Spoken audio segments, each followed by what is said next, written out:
Golden State Warriors shocked the Lakers the other night, and I love this team so much because I've said from the beginning, I'm not a Warriors fan, but I've had faith. I love an underdog story, a comeback story.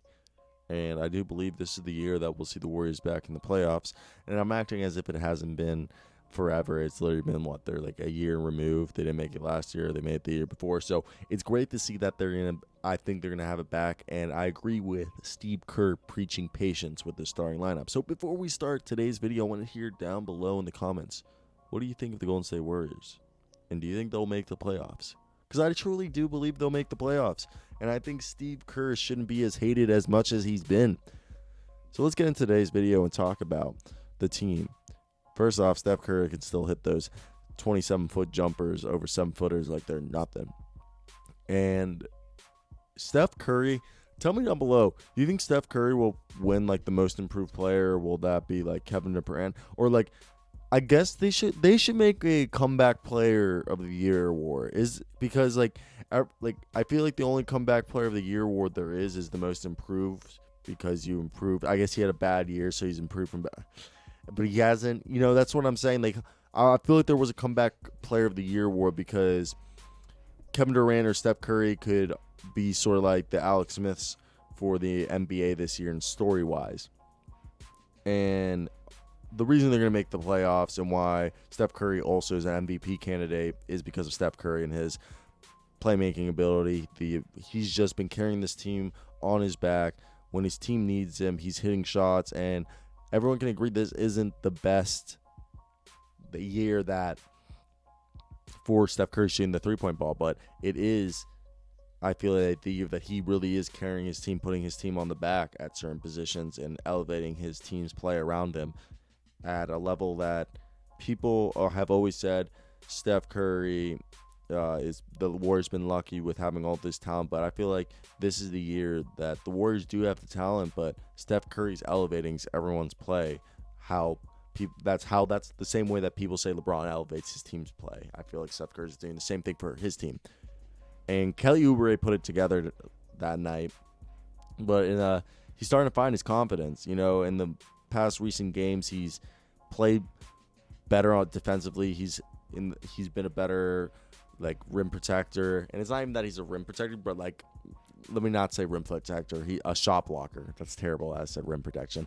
Shot blocking. He's contests a lot more shots. He's kind of a really aggressive defender, and he's just all over. And they're playing him at the shooting guard position, and the past 4 games he's been shooting so many three-pointers. I love it. I think they've been telling him, just keep shooting three-pointers. If you see a three-pointer, you're going to shoot. Okay, so it's really fun.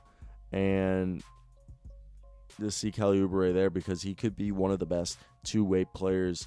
Not the best, but one of the better two-way high-energy players, high-energy two-way players in the league if he just continues to put it together, which is what we hope. And, man, good for him to have a good night. We can talk about James Wiseman, who had a very quiet night. He only played 13 minutes. And James Wiseman, can someone tell me why he only played 13 minutes? And just real curious, because it seems like they played Kevon Looney more than him and Eric Pascal. I saw some of the highlights. They did go in a small ball lineup, it looked like, that they had Draymond at the center position with Pascal at the power forward position at times, and even they had Pascal out, and I think it was Damian Lee who was at shooting guard at one point. Kelly Oubre and Wiseman. What's his face? Andrew Wiggins was at the small forward. Anyone tell me why James Wiseman was pulled? But James Wiseman, he's been fun to watch, and he's been showing us what he can do all around, like in the game against the Nuggets, where he's showing himself as a shot blocker, a guy who can get steals, pass out the ball. I wish that they would start having him pass more out of the post, the high post. I say this, I love big men who pass out the high post. Everybody knows this. That's just me. I think it's so much fun to have players who are able to pass out the high post. But, that's just me. And, yeah.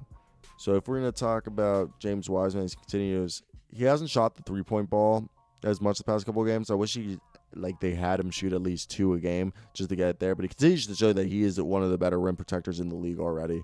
1.5 blocks. He literally guarantees you a block every single game. But defensively, he is a stud. He just needs to find the consistency on the offensive side and obviously rebounding. Andrew Wiggins is looking better and better. I know he's dealing with some knee soreness, and he's shooting 38% from 3. Andrew Wiggins, he's averaging a block and a half a game and half a steal a game, and he's really looking like the better version of himself. We haven't seen Andrew Wiggins play like this in a while. He isn't scoring as much as he did during that 12-game run. Like, if we compare now, let's go and compare the 13 games of this year versus the 12 games in 2019. 32 minutes compared to 33, 17.8 points, 44%, 38% from 3, 4.5 rebounds, 2.4 assists, half a steal, 1.6 blocks. And last, in those 12 games, he had a steal and a half a game, though. A little bit more assists, worse 3-point shooting, same amount of rebounds, and about the same field goal, more points. I think if he was playing about the same minutes, he'd be scoring the same amount of points. But basically, he's putting up similar stats to the year before. Maybe you could argue that he's been better in the steal department the year before. But, hey, this is an improvement of what we've seen Andrew Wiggins and his past. Like, he's playing defense. He's showing the ability to be a great player. And I think these numbers are going to be probably pretty reminiscent of what we're going to see for the rest of his career, if I had to say so myself. I think he'd be an all-star, but like him just having these stats, like being a guy who'll have 17 to 20, 18, let's say 17 to 20 points a game for a career average, shooting close to 40%, getting about 5 boards a game, 3 assists a game, a steal and a block a game. I could see that being Andrew Wiggins' numbers. And just if he improves his efficiencies, he'll be an all-star. And he's showing that willingness to attack the rim with aggressiveness, and he knows when to take right shots. If he sees someone smaller, he's going to attack the rim with authority and make sure he punishes the person for doubting that he can't go to the rim.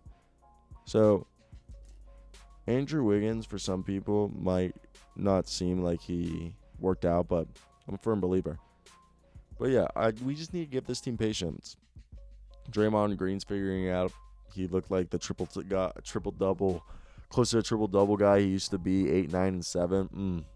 It's good to see Draymond have a good night, but this team will be an 8th seed at least. This team will make the playoffs.